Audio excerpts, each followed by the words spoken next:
I would like to make sure before starting that Andrea is there and he can have access to, okay.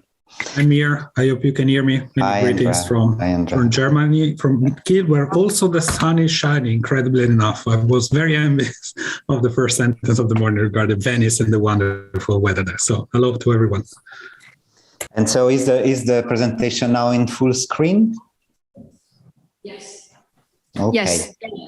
So we just saw that the excavations at Mentesh Tepe produced very important results that brought to light an impressive stratigraphical sequence stretching from the 6th, actually, to the end of the 3rd millennium, that made possible to trace on the same site cultural developments and socioeconomic trajectories from the Neolithic to the beginning of the Middle Bronze Age.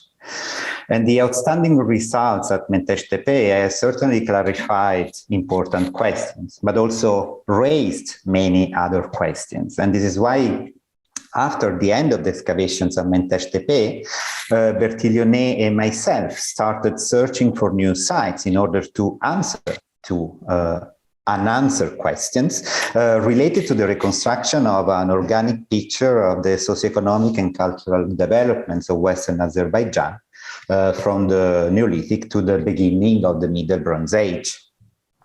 Our paper focuses on the results of the 2017-2021 excavations and researches carried out by the Mission Boyuk-Kesik at the settlements of Kiçik Tepe, witnessing an occupation dating to the 6th and 5th millennium, and Qaraçinar, recording a sequence spanning throughout the 3rd millennium. The activities at these two sites are carried out in collaboration with the Institute of Archaeology and Ethnography of the National Academy of Sciences of Azerbaijan. So let's start now.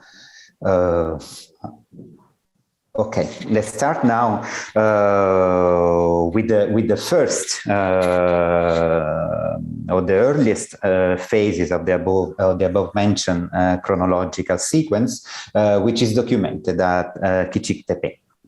Kiçik Tepe is a small mound of less than 1 hectare located at 10 kilometers from the right bank of the Kura River in the district of Tovuz, and in proximity of the Neolithic settlements of Goi Tepe, Lagielam Kale, and 9 kilometers west from Mentesh Tepe. The site, which now appears as a flat site, was once a mound, actually flattened by agricultural works, more recently damaged by an illegal waste dump that you see just right in the center, and by an intensive plantation, which is progressively destroying, unfortunately, the settlement. Kiçik Tepe was first identified by Farhad Guliev and Fuad Husseinov, and excavations were carried out from 2017 and 2019. And in the light of these first results, we can say that the settlement witnesses 3 main phases dating to the Neolithic and Chalcolithic periods.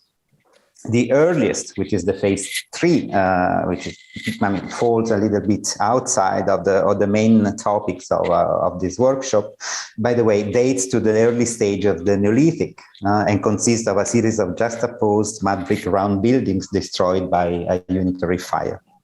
Among these buildings worth mentioning are structure 2 on your left, which hosts different types of infrastructure and installations, certainly related to domestic activities, and to the right, structure 21, which is outstanding for its, let's say, very good preservation.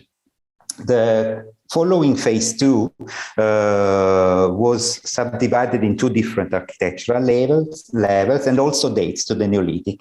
It counts about 20 circular buildings, and as a whole we can say that the architectural traditions from the Neolithic can be clearly assigned to the broad Shomu-Shulaveri Aratacen horizon.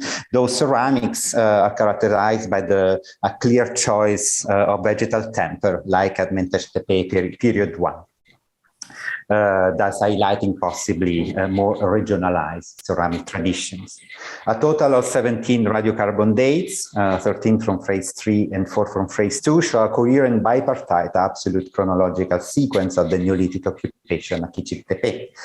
These data were published just in 2021, and according to the model, phase 3 can be dated between 5,870 and 5,770 Cal BC, while phase 2 between 5,830 and 5,740.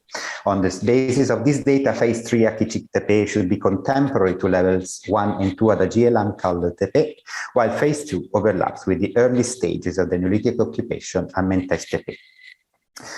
A significant chronological gap separates the Neolithic occupation at Kiçik Tepe from the later Chalcolithic occupation. Actually, the Chalcolithic occupation at Kiçik Tepe is very fragmentary and consists so far of the remains of structures that unfortunately were heavily damaged by agricultural works, such as the lower parts of storage bins, as you can see here, some pits, and fire installations, such as these circular fireplaces and this oven. The oven probably, I mean, it is worth to be highlighted in the frame of this workshop because it hosted still on the floor and in its collapse large fragments of a partially reconstructed obsidian-tempered mangal or tray.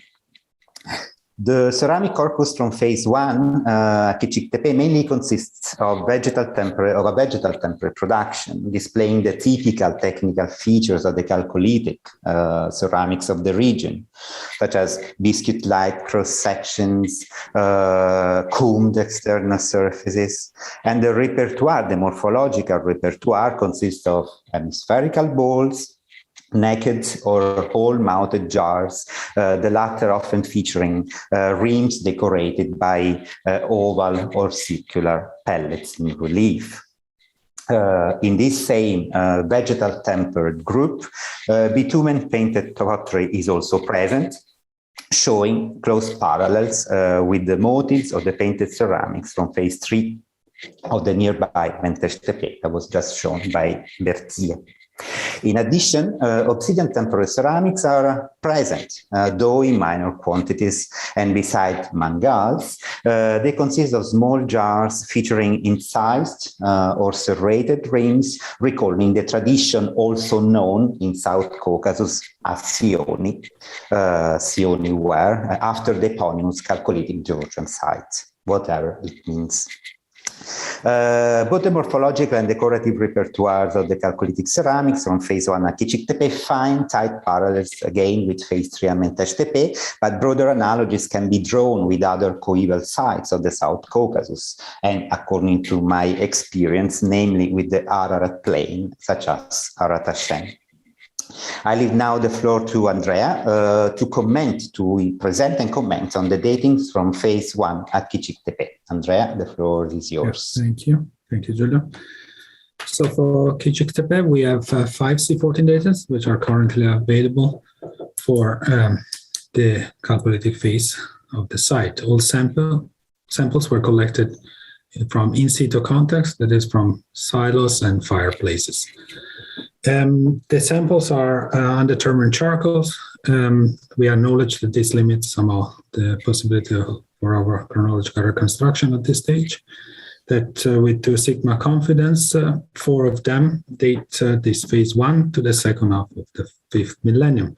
That is approximately between 4,450 and just the very end of the 5th millennium, around 4,050 calibrate BC.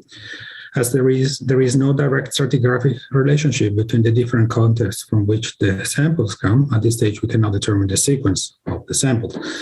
Furthermore, one sample that you see here on the very top one, the LTL 7699, provide a 6 millennium dates and therefore cannot be considered for dating the Chalcolithic context of Kiçik Tepe, as it is too old by several centuries compared to the other dates and compared to the expected dates. So to conclude with Kiçik Tepe, it's worth stressing that no material that can be attributed to the 4th millennium, that is the late Chalcolithic, early Kura-Arax, or to the third millennium, that is to the Kura-Arax, was identified at the site that seems to have been abandoned at the very, very end of the fifth millennium, as the result of the radiocarbon datings confirm. Giulio, you might want to proceed with Qaraçinar. Thank you. Okay, the second site that we are presenting today is Qaraçinar, where excavations and researchers are focused on the development of the Kura-Araxes culture. We saw again that recent excavations of the kurgans at Mentesh Tepe, Uzun Rama, open new perspectives on the regionalization of the Kura-Araxes funerary customs and clarified that the middle Kura River Valley witnessed some of the earliest Kura-Araxes attestations in the South Caucasus. However, information on the Kura-Araxes settlements in the region is still relying on the Soviet excavations, and an updated picture of the diachronic developments of the Kura-Araxes culture in Western Azerbaijan in the third millennium is still dramatically lacking, and missing also our data that could enlighten on the end of the Kura-Araxes culture in the region, as well as the developments that took place during the second half of the third millennium. And this is why we started excavations at Qaraçinar, located on the eastern Piedmont of the Lesser Caucasus. This is a multi-stratified settlement of about 1 hectare located on a natural outcrop overlooking the Karachay River at about 700 meters above sea level. The site was unfortunately heavily damaged in Soviet times by the construction of a building. It was actually a brewery just in the middle of the mount. But the rest of the settlement remains quite well preserved. Qaraçinar was first identified in 2014 by Muzaffar Husseinov, who, on the basis of the abandoned Kura-Araxes ceramics scattered on the surface, immediately understood the enormous potential of this settlement to shed light on the development of the Kura-Araxes culture in this region of Azerbaijan. The first short preliminary campaign carried out in 2018 in collaboration with Bakhtiar Jalilov and Muzaffar Husseinov allowed us to confirm the extension of the Kura-Araxes occupation throughout the settlement, as well as the presence of late antique and medieval occupations. And during the 2019 excavation campaign, we opened 2 trenches, one on the southern slopes of the mount, trenches A and G. The first of these trenches, Trench G, located on the southeastern slopes, revealed that this area was actually heavily disturbed by medieval occupation.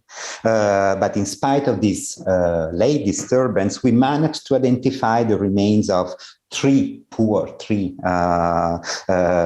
mud brick walls, one of which, that is wall 2, structure 2, certainly curvilinear. All this architectural evidence is associated to Kura-Araxes ceramics. And the Kura-Araxes ceramics from Qaraçinar feature mixed temperate pastes and are fashioned by means of superimposed slabs of clay.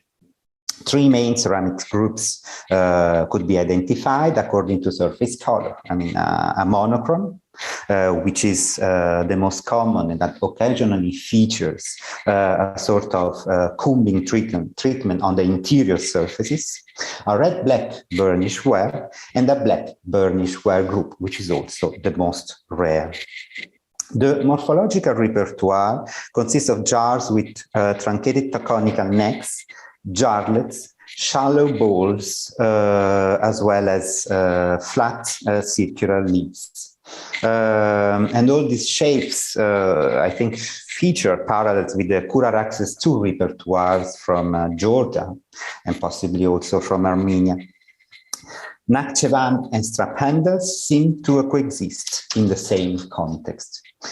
In spite of these morphological analogies with the Kura-Araxes repertoires, an unusual feature of the Kura-Araxes ceramics from Qaraçinar is the total absence of decorations, which contrasts with the picture from the western slopes of the Lesser Caucasus in the same phase, like in Armenia, and that eventually could hint at different developments of the Kura-Araxes traditions in phase Kura-Araxes II, thus corresponding possibly to a process of regionalization of the Kura-Araxes ceramics, as it is already been highlighted by Ruben Badalian.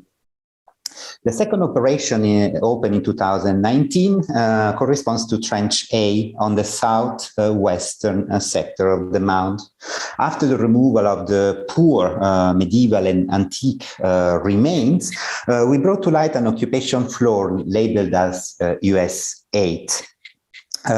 This floor was disturbed by a series of pits, some of which contain fragments of black burnished jars.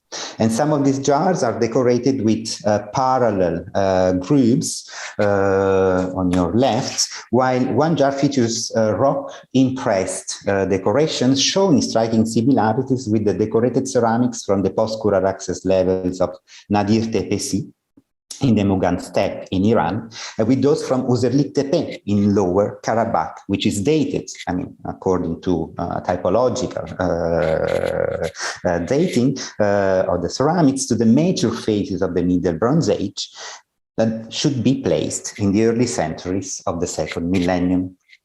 The occupation floor, getting back to the occupation floor US 8, this is stratigraphically connected to a burned ovoid feature that we labeled as structure 2.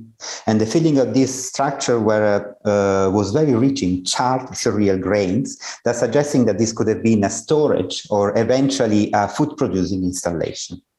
The C14 dates obtained from the charred seeds will be discussed by Andrea Ricci. What can I anticipate is that they can be played securely in the second half of the third millennium.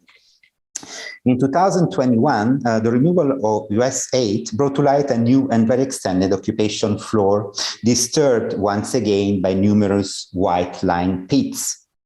Among these pits, a so far unique case is pit 20, and not only for its very large dimensions, because the filling was heavily burned and consists of abundant animal bones of large dimensions, as well as by abundant fragments of ceramics, the majority of which consisting of trays with flat bases and pierced rims that closely recalls the mangals of the Chalcolithic period. I will get back to that later. While much rarer in this pit, but still present, are some fine fragments of fine black polished beakers, recalling the so-called Beden ceramics. So these pits cut into an occupation floor, still retaining traces of white plaster and pierced by around 150 postals spread on a surface of more than 75 square meters, a postal floor which is clearly related to the use of wooden architecture. However, it's still quite problematic for us to reconstruct the wooden buildings associated to this floor, as well as their functions. What we can say is that, for instance, in Square B, 12 postals of medium dimensions were arranged in order to form a sort of circular profile, while in Square C3, 2 depressions dug into the floor outline a quadrangular plan. In this latter case, the presence of postals inside the depression suggests the use of wattle and daub technique, possibly used for what was probably a hut. The white floor also features in situ material in the southernmost sectors, which is also characterized by traces of rabefaction. Several jack fragments and one bone needle were found. Farther north, we found basalt grinding stones, while at the exterior of the quadrangular hut, we found a sort of stone case hosting a pyramidal and very heavy stone pestle. Altogether, the scattered assemblage of these tools and materials indicates activities related to processing, cooking, and consumption on food. The ceramics associated to this floor are not different from those found in the pits that were cutting into it, and from those associated to the structure 2. And the most recurring production is represented by a fine to medium mineral tempered brown production, mainly consisting of closed shapes featuring combed external surfaces. That of combing of the external surface is a feature characterizing the ceramics of the so-called Bedeni horizons in Georgia and in Armenia. And some of these ceramics are also characterized by pointillé decorations and by horizontal bands, that you can see here, with oval or circular finger-like impressions. A separate morphological group within this ware group is represented by the flat bottom trays with vertical walls and pierced rims, at fine parallels with the Bedeni levels at the settlement of Orchosani in Georgia and Rabat. And a further parallel with the traits from Rabati are the textile impressions that we found on the basis of these traits. While a much rarer production is represented by the fine mineral tempered black polish ware reserved to small jars and drinking vessels. In ceramic terms, the parallels place the above described occupation, the ceramic parallels place the above described occupation at Qaraçinar in the so-called Bedeni horizon. And this is actually the first time that a settlement site of the Bedeni period is discovered in Azerbaijan. And by taking into account the importance of the discovery, we decided to keep the occupation floor in situ in order to enlarge its exposure in 2022. And this is why then we decided to carry on with excavations only in squares B4 and C4 to investigate the sequence linking the Bedeni to the underlying Qaraçinar occupation. And so what we found below in these squares was actually a very dense sequence consisting of a series of posthole floors still associated to Bedeni ceramics. And immediately under the last posthole floor, which is US 202, we discovered another occupation floor, which was connected to a fireplace and to an almost complete monochrome Qaraçinar jar that was scattered in pieces. This has represented actually the first clear signs of change in terms of ceramic traditions that we could observe in the occupation sequence in square B4. Worth remarking is the fact that this jar, as well as the fireplace, were actually pierced by the post holes of the previous occupation floor, thus pointing to the absence of a stratigraphical hiatus between these two events and suggesting, in stratigraphical terms, a short time period separating the two occupations. But clearly, this needs to be verified by new absolute C14 dates. The 2021 excavations in square B4 ended after bringing to light a large oval fireplace associated to Qaraçinar ceramics. So the results of the excavation in square B4 highlight a strong stratigraphical continuity between the Bedeni levels, which you see on the top, and the Qaraçinar occupation. Though the stratigraphical sequence does not record any apparent hiatus between the two occupations, we still have to verify how this apparently uninterrupted sequence can be translated in terms of absolute dates. And so I leave then again the floor to Andrea to present and comment on the C14 datings from Qaraçinar. Thank you, Giulio. Yeah. Thank you. 3 C14 dates are currently available for the Qaraçinar occupation of the site. Though they were retrieved from 2 different areas of the excavation and they're of different natures, Seomus, Ordeum, and Caucasus, they give an homogeneous result, suggesting that the Qaraçinar of Qaraçinar occur in a time span comprised between 2880 and 2550 calibrate BC. Again, with the 2 sigma confidence, are all these dates that you see here plotted. For the Bedeni phase, so then maybe you can, thank you. 4 samples of charred barley were dated. All samples come from structure 2, that, as we have seen it earlier in Giulio's presentation, this structure was rich in charred zero grain, and it can be interpreted as a storage or possibly a cooking-related installation. The dating of the samples gave different results, with a large time span between the oldest and the youngest date, ranging from approximately 2580 and 1800 calibrate BC, a puzzling result. We therefore also model all 7 dates of the Qaraçinar and Bedeni samples with Bayesian statistical analysis based on the available stratigraphic information. Today, we would like here to propose 2 options as a basis for discussion. With the first model that you see on the left-hand inside, we indicate one sample that is 19737A, you see it here indicated as an outlier, as it provides the oldest date of the grain seeds retrieved in structure 2. On the right-hand inside, another sample that is 2484 is considered the outlier. And if we compare these two models, both reach a sufficient, very similar level of statistical agreement. And in both cases, the suggested date for the Kuro-Arax phase does not change. The date remains, as we said before, between 2860 approximately and 2580 or 70. What changed is the dating of the Bedeni occupation, of course. In fact, according to the left model, the Bedeni phase would date to 2340 to 1890 calibrate BC. Whereas the right model suggests an older date between 2560 and 1980. At this stage, we cannot opt for one or the other reconstruction. However, considering the structure 2 is the most recent Bedeni structure discovered so far at Qaraçinar, we will tend to consider the model on the left side with the later date more likely to be representative of the dating of the Bedeni occupation of the site. That is towards the last quarter of the third millennium and the very, very beginning of the second millennium case.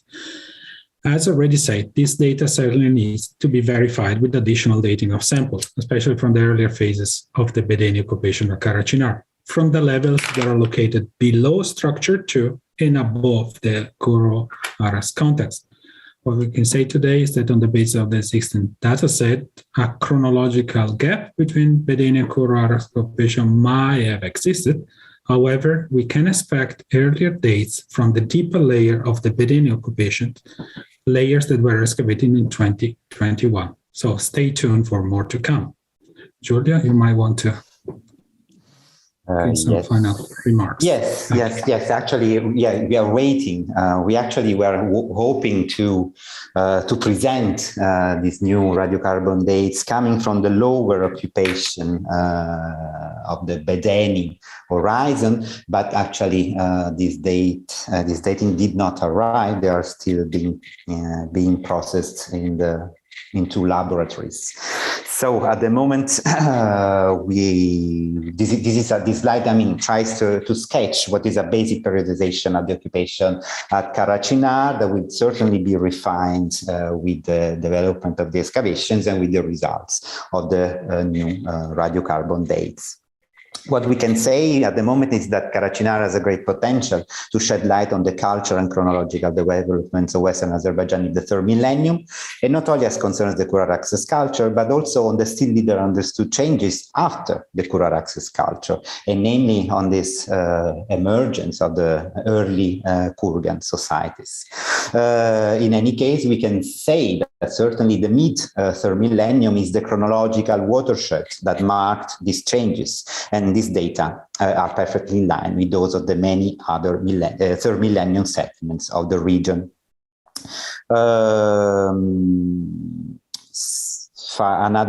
Some remarks concerning the ceramics is that the stratigraphic sequence shows a direct overlap between Bedeni and Kuro-Araxes.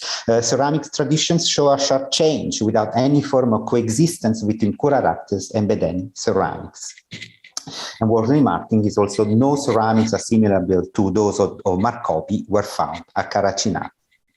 Finally, the evidence from Qaraçinar can also represent a fundamental piece of evidence, also to trace changes between Kuro-Araxes and Bedeni communities in terms of lifestyle and approach to the same settlements. While the Kuro-Araxes occupation, you see at the bottom